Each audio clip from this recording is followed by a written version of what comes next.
Good morning student. आज हम अपनी हिंदी की पाठ्य पुस्तक में से लेसन नंबर 20 करने जा रहे हैं। हमारे लेसन का नाम है बापू गांधी के 3 बंदर। बच्चों चित्र देखो। चित्र में आपको 3 बंदर दिखाई दे रहे हैं। पहले बंदर के चित्र को ध्यान से देखो।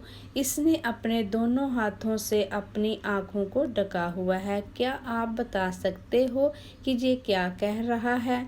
ये बंदर कह रहा है बुरा मत देखो, क्योंकि इसने अपने हाथों से आँखों को ढका हुआ है ना, इसलिए ये कह रहा है कि बुरा मत देखो, मतलब हमें कोई बुरी बात नहीं देखनी चाहिए। अब दूसरे बंदर के चित्र को ध्यान से देखो। इसने अपने दोनों हाथों से अपने मुंह को ढका हुआ है। ये क्या कह रहा है? ये कह रहा है बुरा मत बोलो। अब तीसरे बंदर के चित्र को ध्यान से देखो। इसने अपने दोनों हाथों से अपने कानों को ढका हुआ है। ये क्या कह रहा है? ये कह रहा है बुरा मत सुनो।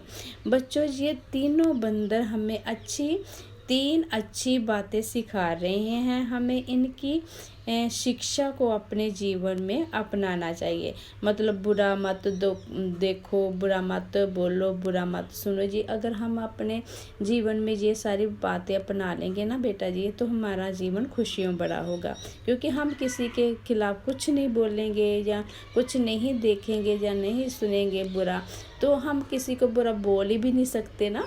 ठीक है, अगर हम तीनों बातें अपने जीवन में अपना लें तो हमारा जीवन बहुत अच्छा होगा। ठीक है बेटा जी, आगे शुरू करते हैं।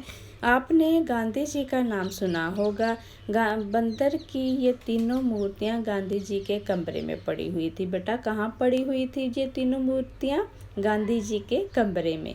हाँ जी, गांधी जी का पूरा नाम मोहनदास करमचंद गांधी था। प्यार से इन्हें बापू कहा जाता था।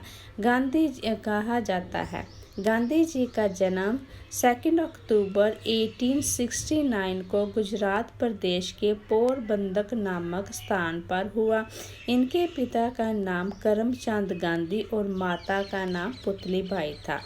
ये अपनी माता जी की कही हर बात का सम्मान करते थे। इनकी पत्नी का नाम था कस्तूरबा गांधी। ठीक है बेटा जी। उन दिनों हमारे देश पर अंग्रेजों का राज था। गांधी जी ने सत्य और हिंसा का मार्ग अपनाया और हमारे देश को अंग्रेजों से आज़ाद करवाया। इनकी मृत्यु 30 जनवरी 1948 को हुई। इनकी समाधि दिल्ली में राजपथ पर है। इन्हें राष्ट्रपिता के नाम से जाना जाता है। बेटा जी आपको पता है कि गांधी जी को राष्ट्रपिता के नाम से क्यों जाना जाता है? क्योंकि इन्होंने अपने देश को आज़ाद करवाने के लिए बहुत सारी कुर्बानियाँ की, लेकिन इनका उनका मेन मोटिव था देश में अहिंसा पैदा करना था, हिंसा नहीं। क्योंकि उन्होंने जब आंदोलन शुरू किए तो अंग्रेज़ों को इनकी अहिंसावादी नीति से बहुत चिढ़ थी।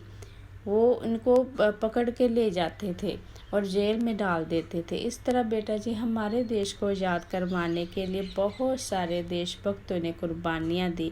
इसलिए हमें उन सभी को याद रखना चाहिए और अपनी जो आज़ादी दी है, आज हम इतने फ्री हैं, कहीं भी आ जा सकते हैं, किसी भी धर्म को अपना सकते हैं, कुछ भी खा पी सकते हैं, कोई भी नौकरी कर सकते हैं, जहाँ तक अपना मन करे घूम सकते हैं, एजुकेशन ले सकते हैं। ये सब उन देशभक्तों की कुर्बानियों का ही नतीजा है कि आज हम बहुत ज़्यादा फ्रीडम फील कर रहे हैं। ठीक है बेटा जी, इसलिए हमें उनको कभी नहीं भूलना चाहिए।